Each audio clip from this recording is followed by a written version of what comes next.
Welcome to Sleepy Time Stories. Hey, dear friends. Let's continue with the second part of this story. If you haven't listened to the previous parts yet, visit my channel and listen to it first for the complete experience.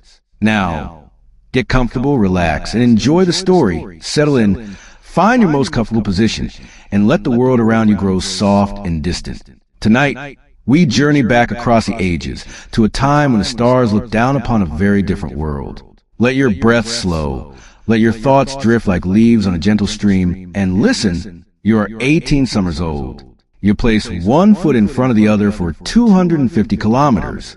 That distance has unfolded over 3 long weeks, each day melting into the next beneath a pitiless sun. The skin on your feet has split and blistered, each step a small, sharp reminder of the hardness of this life.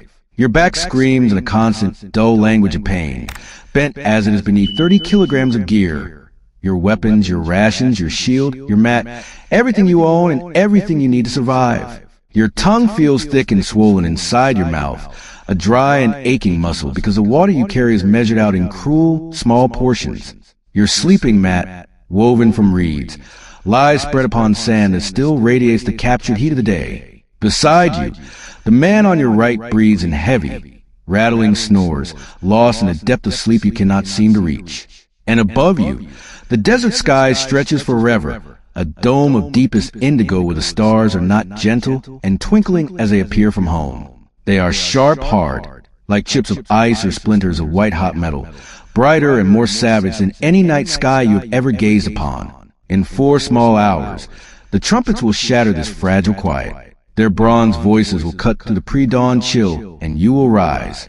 You will pull yourself from your mat, your muscles protesting, and you will take your place in the dust alongside 2,000 other young men. You will march a distance no greater than half a kilometer. And then, for only the second time in your entire existence, you will raise your blade against other human beings. You will fight until they are no longer moving, or until you are the one lying still upon the sand. There is no other way. This is the simple, brutal arithmetic of a soldier in the service of Ramesses II, the great Pharaoh, the living God. The Egyptian empire at this moment stretches from the distant lands of Nubia in the south all the way to Syria in the north. It is a vast territory, a sprawling patchwork of peoples, languages, and gods, but it is not held together by walls. No barrier stone could ever contain so much space. Instead, the empire is held together by armies. For great armies, each named for one of 4 great gods, Ammonius, Re, Ta, and Seth.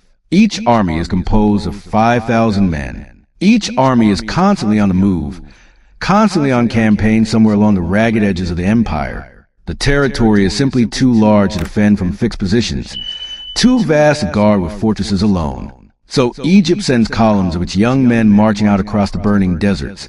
Year after year, generation after generation, they fight the Hittites in the north, the Nubians in the south, and the occasional raiders from Libya who sweep in from the western sands like a dry and deadly wind. You are one of those young men. You are a piece of the machine that keeps Egypt alive. Today is day 5 of 7 in ancient Egypt. This is the 5th part of our series. On day 1, you were a farmer, your hands in the soil, your life measured by the rise and fall of the Nile. On day 2, you worked as a tomb builder, carving eternity into the living rock. On day 3, you moved through shadowed temple corridors as a priest, your breath fragrant with incense. On day 4, you lived as a trader's wife in the bustling, thief-filled streets of Thebes. But today, you wait 2,000 kilometers away from any of those lives, 2,000 kilometers from everyone who has ever known your name. Here, the only Egyptian for miles around is the man sleeping on the mat to your left. Using artificial intelligence trained on archaeological evidence and surviving historical records, we have reconstructed what 7 days in ancient Egypt truly looked like. Today, we explore the war that paved the temples, the blood that fertilized the empire. Let us step back in time 3,275 years. The sky is just beginning to shift from black to a pale, milky gray. It is not yet dawn, but the darkness is softening at the edges. You are awake before the trumpets sound. In fact, you've been awake for an hour, perhaps even longer. Sleep did not come easily to you tonight. and you are not certain it will ever come easily again before a battle. The first time you fought, from months ago in a brief, ugly skirmish near a remote desert oasis, you did not close your eyes at all. You simply lay on your back and watched the stars wheel overhead until the first pale light touched the horizon. This time, you have managed a little sleep. It was broken, uneasy, full of half-formed shapes and sound that made no sense. But it was sleep, nonetheless, and you are grateful for that small mercy your body has granted you. You push yourself up slowly from your reed mat, wincing as the blisters on your feet protest against the movement. You are positioned close to the remains of last night's cooking fire. It is no longer a fire, really, just a bed of glowing embers that breathe a faint orange light into the darkness. You find a dry stick and poke at the embers gently. A small flame jumps up, startled into life, and you feed a handful of twigs you gathered yesterday, during the long afternoon when the sun pressed down like a weight. The fire catches, growing stronger, and the small circle of warmth pushes back the pre-dawn cold. Around you, the camp is beginning to stir. 2,000 men, all waking in stages, all moving through the same rituals of preparation. The tents are made of canvas, arranged in a grid, so precise you could trace it with your finger in the sand. The Egyptian army is famous for its organization, its discipline. The layout of the camp is described in military papyri that have survived to our own time, buried for thousands of years before being brought back into the light. The officers sleep at the center, their tents larger and better guarded. The units are arranged by rank and specialty, each group knowing exactly where they belong. The latrines are placed downwind, a practical detail that saves everyone from unnecessary suffering. The water supply is guarded by a separate detail of trusted men, because in the desert, water is worth more than gold. Your unit is part of the army of Ammonius. Your tent is one of 50 in your unit, and each tent holds 8 men. You have learned to sleep in the presence of 7 strangers, to ignore their smells, their sounds, their restless movements in the night. Tonight, as always before a battle, that closeness feels different.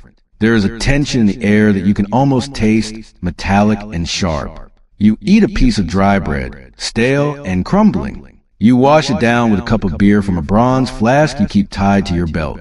The beer is warm, flat, and slightly sour, but it is wet, and that is what matters.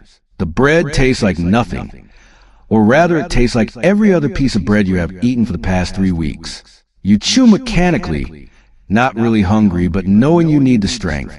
You barely taste any of it. Your mind is already elsewhere, already walking toward the half-kilometer of dust that waits in the near future. Now you begin the familiar ritual of dressing for war. You put on each piece of equipment in the order you've been taught. The order drilled into you until it became muscle memory. First, the linen kilt. Today, you have chosen a clean one because you know what is coming. You want to meet whatever happens as a proper soldier, not a slovenly one. Next comes a leather corselet, hard with resin until it is stiff and unyielding. It wraps around your torso, protecting your ribs, your chest, your vital organs. It is uncomfortable. It chafes against your skin, rubbing raw places that never quite heal. But it will stop arrows that would otherwise pierce your body and end your life in an instant. You wear it gladly, despite the discomfort. Then you buckle on your weapons belt. You sheath your Kadesh, the curved short sword shaped like a sickle, hammered from bronze that hold a razor edge. The Kadesh is your most treasured possession. You have polished it every single night of this campaign, running a cloth over the blade until it gleams even in the low light of the campfire. The edge is so sharp that you once proved it by shaving the hair from your own forearm, drawing the blade gently across your skin and watching the fine dark hairs fall away. That was on a slow night, a bet with the men in your tent, and you won a small ration of beer for your effort. You pick up your shield, a curved shape of wood wrapped in cowhide with bronze rim that adds weight and strength. You pick up your spear, longer than you are tall, its bronze tip honed to a deadly point. You pick up your helmet, carved from wood and shaped like half a melon, padded on the inside with linen to cushion the blow of any strike. You place it on your head, settling it carefully, and tighten the chin strap until it holds firm. You are now, by the standards of the year 1250 before the Common Era, a fully equipped infantry soldier of the army of Ammonius. You are 18 years old. You weigh 58 kilograms, lean and hard from weeks of marching. And you are armed well enough to kill a Hittite warrior who has been training for combat his entire life. The trumpet blows. The sound is made of bronze, and when it finally cuts to the morning air, it is like nothing else in the world. It falls somewhere between the low bellow of a cattle horn and a sharp crack in the sky. You have heard this sound every morning for 3 weeks. You have heard it in your sleep, in dreams that tricked you into thinking you were somewhere else, somewhere safe. It still makes your stomach drop as if you had stepped off a high place. Your body responds before your mind has time to think. You move. You form up with your unit. Around you, 2,000 men are arranging themselves in precise formation, a living grid of flesh and bronze. Your unit is one of about 50 in the army. You stand 4 men deep and 20 men wide, your shoulders almost touching the shoulders of the men beside you. The man on your right is named Seneb. He is 22 years old, from a village near the great city of Memphis. He has a wife at home, a woman. He speaks of in quiet moments when the fire burns low and the night feels less dangerous. The man on your left is named Kai. He is only 16, younger than you by 2 full years. This is his first battle. He has not slept at all. You saw him lying on his mat, staring at the canvas above him, his eyes wide and unblinking. You did not speak to him. There was nothing to say that would have helped. Through the dust that is already beginning to rise from the shuffling feet of 2,000 men, you look ahead. The enemy is forming up about half a kilometer away. From this distance, they look like ants, a dark smudge against the pale sand. But you have seen them before, and you know what they are. Hittite infantry, heavy infantry, by the look of their armor, which seems to cover more of their bodies than your own protection covers you. Behind them, you can see a small contingent of chariot troops, the horses shifting restlessly, the charioteers adjusting their grips on reins and weapons. There are perhaps 1,000 of them in total. There are 2,000 of you. The numbers are in your favor. The math is good. But the math is not the only thing that matters. You learned that lesson 4 months ago in the skirmish at the oasis. Numbers do not fight. Men fight. And men are unpredictable, driven by fear and fury, and the desperate will to survive. The math can be perfect, and still you can lose. This campaign, technically, began 16 years ago. The famous Battle of Kadesh was fought in 1274 BC, the largest chariot battle in all of human history. Ramesses II faced the Hittite king Muwatalli on that field, and both sides walked away claiming victory. Modern historians, looking back across the centuries, call it tactical draw. But what matters today is not the famous battle. What matters is the aftermath. There are still Hittite allied troops in this region, men who did not retreat with the main army, men who have been raiding Egyptian supply lines and attacking Egyptian outposts. There are still skirmishes to be fought, still blood to be spilled. The empire of Egypt does not stop expanding. The Hittites do not stop pushing back. And so young men like you keep marching out into the desert, year after year, to die in fights that the kings will later describe as glorious. They will sing songs about this. They will carve reliefs on temple walls. You will not be in any of those songs or any of those carvings. You are just a number, just a body, just one of thousands who make the glory possible. Your captain, a man named Choi, a name that comes from real Egyptian military records of this period, preserved on fragments of papyrus, walks up and down the line. He speaks in a voice that carries, rough and commanding. He says what captains have always said in every army, before every battle, for the entire span of human history. He tells you that the Pharaoh will see your courage. He says that the Pharaoh sees everything. He tells you to fight like men, to fight like Egyptians, to fight like sons of Egypt. You believe him? Sort of. Part of you wants to believe. Part of you needs that belief. Needs to feel that what you are about to do matters to someone far away in a palace. But another part of you, a quieter and more honest part, knows that the Pharaoh is in his palace at Pharaoh Ramesses, 2,000 kilometers away. He is probably eating breakfast right now, perhaps enjoying a roasted duck or a piece of fresh bread with honey. He is not thinking of you. He does not know your name. The trumpet blows again. This time, it is a signal to advance. You march. You fall into step with the men around you, your feet moving in perfect rhythm. You have practiced this until it's automatic, until your body knows the pace better than your mind does. The Egyptian army is one of the most disciplined fighting forces in the entire ancient world. Every soldier is drilled, paid, fed, and equipped by a centralized state, a level of organization that no other contemporary civilization can match. The Hittites fight bravely, but they do not fight like this. They do not move as one body. They do not lock their shields together into a wall of wood and leather and bronze.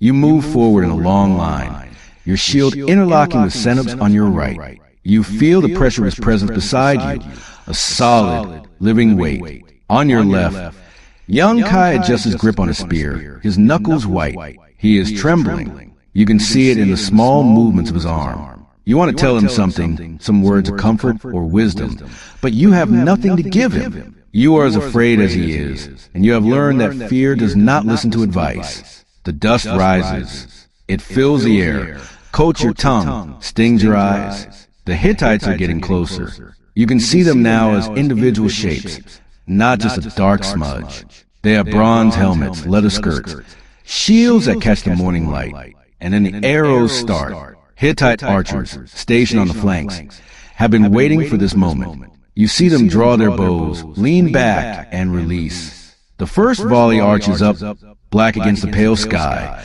a cloud of death that hangs for a terrible heartbeat before descending upon you. You raise your shield. You feel the impact, a thud that travels through the wood, through the cowhide, through the bronze rim, and into your arm, a crack somewhere to your left, a scream from behind you. You do not turn to look, but you know what has happened. The man 2 ranks back has been hit in the shoulder. He is on the ground, his blood dark against the pale sand. 2 of his unit drag him backward, his feet leaving tracks. The line closes up, the gap sealing itself as if it had never been there. Another volley, another. You keep marching. You cannot stop. To stop is to die. You know this with certainty that lives somewhere deeper than thought. Your shield takes another arrow and another. A shaft grazes your helmet. Spinning away harmlessly, you do not flinch. There is no time for flinching. Then the Hittite infantry charges. They come at a run.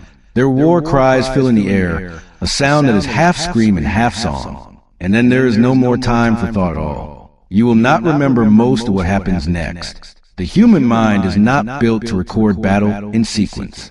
It catches fragments, snapshots, moments that burn themselves into memory, while everything else dissolves into chaos. You will remember individual things, scattered like stones across a field. You will remember Seneb, the man on your right, screaming when an arrow finds his thigh. He goes down on one knee, but he does not fall. He refuses to fall. He swings his Kadesh at a Hittite who has come too close, and the blade connects with something soft. The Hittite falls. Seneb stays on his knee, the arrow still protruding from his leg, and he keeps fighting. Another volley, another. You keep marching. You cannot stop. To stop is to die. You know this with a certainty that lives somewhere deeper than thought. Your shield takes another arrow and another. A shaft grazes your helmet.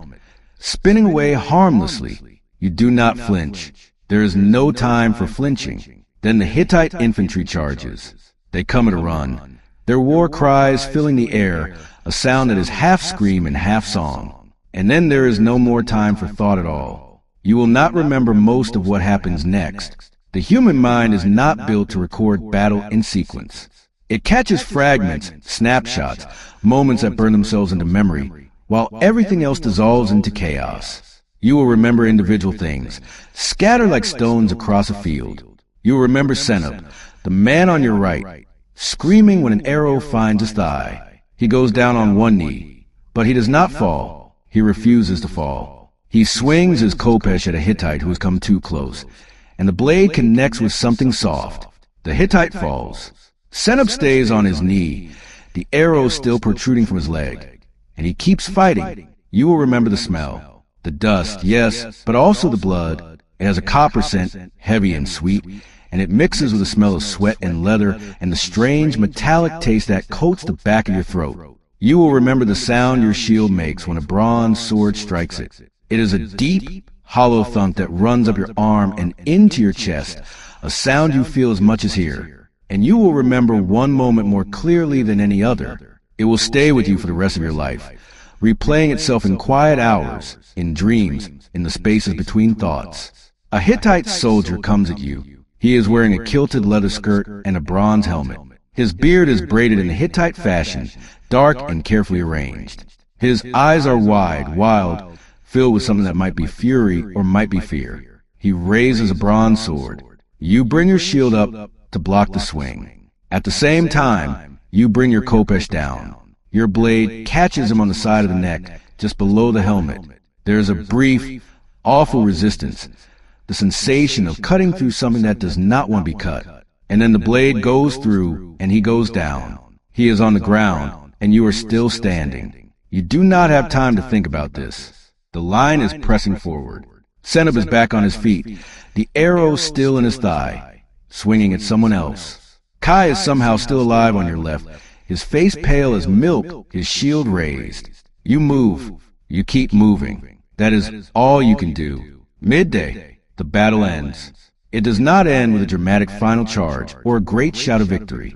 It ends as battles so often end, ambiguously, quietly, without ceremony. The Hittites have not been destroyed. They are retreating, moving in good order toward the north, their formation still intact. They will regroup. They will not come back this way for years, because this is the last campaign your unit will fight in this region. But they have not been destroyed, and that knowledge sits in your chest like a cold stone. The Egyptian losses are real. About 50 men are dead. Twice that many are wounded. Some of them will not survive the night.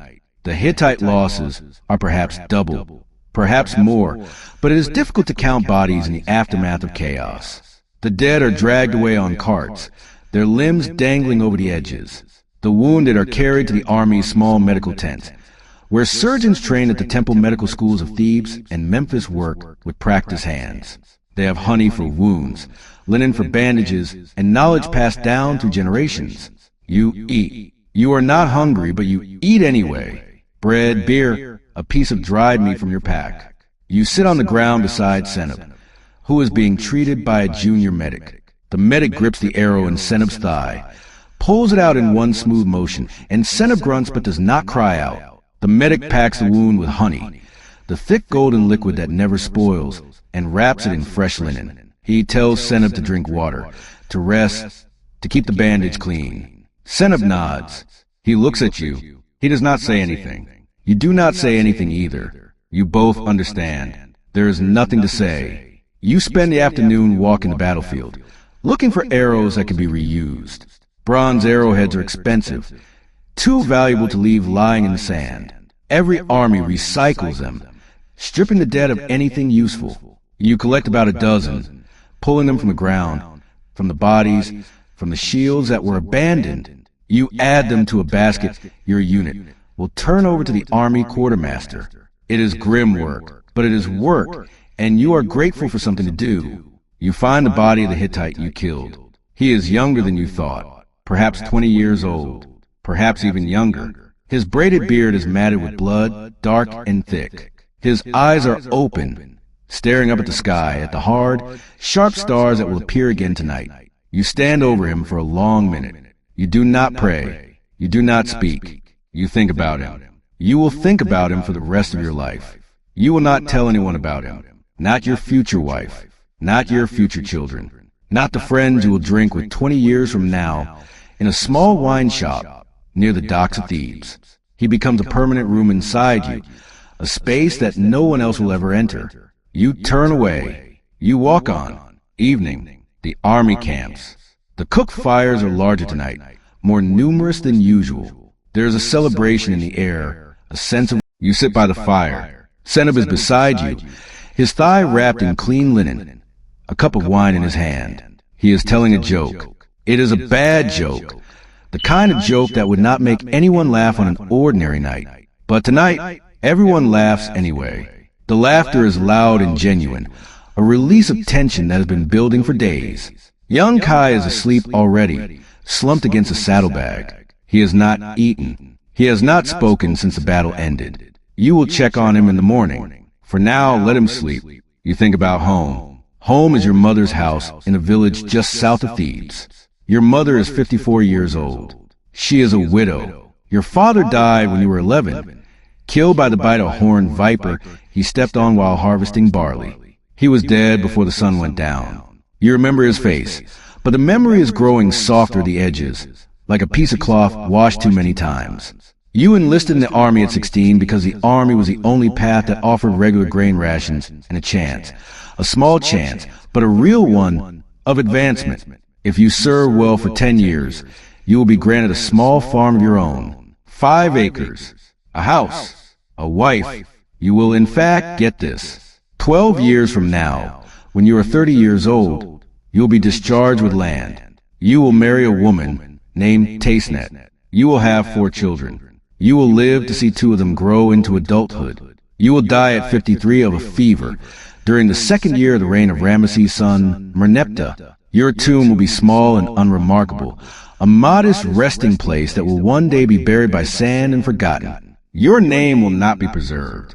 No one will carve your story into stone. You do not know any of this tonight. Tonight, you drink Hittite wine and watch the stars come out. They appear one by one, then in clusters, then all at once, until the sky is crowded with light. The desert sky above you is cold and bright, a vast dome that makes you feel very small and very significant at the same time. Seneb is humming softly, a tune you have heard before, something from his village near Memphis. The fire crackles, sending sparks up into the darkness. The man you killed is somewhere out there in the dark, but you do not look at the dark. You look at the fire, at your living companions, at the cup of wine in your hand. You sleep on the desert sand, your Kadesh within reach, and you dream of the Nile. You dream of green fields and cool water, and the sound of your mother's voice calling you home. That was day 5 of 7 in ancient Egypt.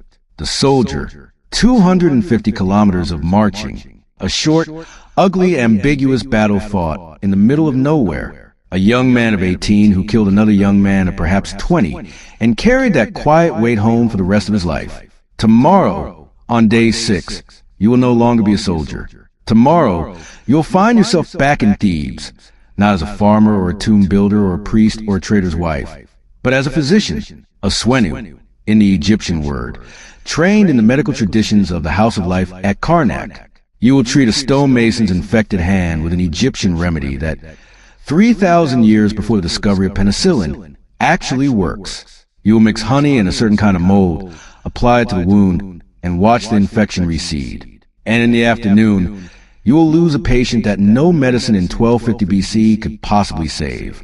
That story, day 6, waits for you in the description below. Thank you for listening to Ancient Tales for Sleep, now a part of your bedtime journey. If you enjoyed this 5th day, if the story helped you find a moment of peace in your busy life, please consider subscribing so you do not miss the remaining days. Drop a comment below if you like, telling us what surprised you most about the Egyptian priesthood, or simply telling us that you are here, that you are listening, that you are finding your way toward rest. As always, dear friends, we will see you in the past, in quiet hours before dawn, in the small rooms where the world is held together by careful hands. Until then, let your breathing be slow, let your body be heavy, let your mind be still. We're already working on the next part, and we'll upload it soon. Good night, and sweet dreams.